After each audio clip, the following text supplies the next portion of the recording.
দূরে সমুদ্রের দ্বীপে এক রাজ্য ছিল, কিন্তু এই রাজ্যের রাজপুত্র ছিল বামন। তার জন্য রাজা বড় বড় ডাক্তার ডেকে এনেছিল, কিন্তু অনেক ওষুধ খাওয়ার পরেও সে বেশি লম্বা হতে পারেনি। একদিন তার মা অনেক অসুস্থ ছিল, তখন সে রাজাকে বলে তারা যেন তার কবরের উপরে একটি লিলি গাছ লাগায়। এই বলে সে চিরতরে দুনিয়া থেকে চলে যায় এবং রাজ্যের সবাই তার শেষ বিদায় করে। এর পরের দিন রাজা তার রাজ্য জুড়ে ঘোষণা করে যে ব্যক্তি সবথেকে সুন্দর একটা লিলি গাছ নিয়ে আসবে তাকে পুরস্কার দেওয়া হবে। এরপর রাজ্যের সবাই অনেক লিলি গাছ নিয়ে আসে। তখন রাজা রাজপুত্রকে এর ভিতর থেকে সুন্দর একটা গাছ বেছে নিতে বলে। রাজপুত্র একটি উজ্জ্বল গাছ উঠায়। তখন রাজা গাছটির মালিককে ডাক দেয়, যেটা এই বৃদ্ধ মহিলার গাছ ছিল।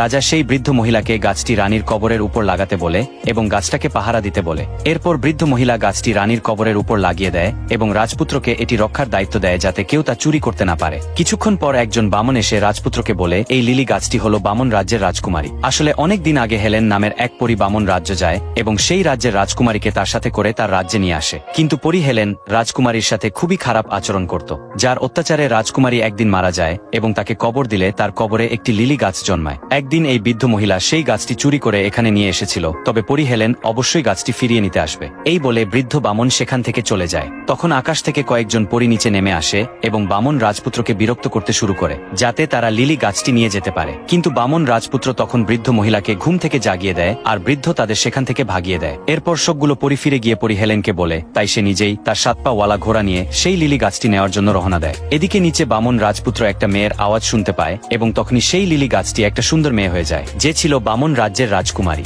সে রাজকুমারকে তার সাথে করে তার রাজ্য নিয়ে যায়, কিন্তু রাস্তায় পরী হেলেন তাদের তাড়া করে, কিন্তু তারা কোনোভাবে নিরাপদে বামন রাজ্যে পৌঁছায়। রাজা তার মেয়েকে দেখে অনেক খুশি হয় এবং এরপর রাজা খুশি হয়ে তার মেয়েকে বামন রাজপুত্রের সাথে বিয়ে করিয়ে দেয়।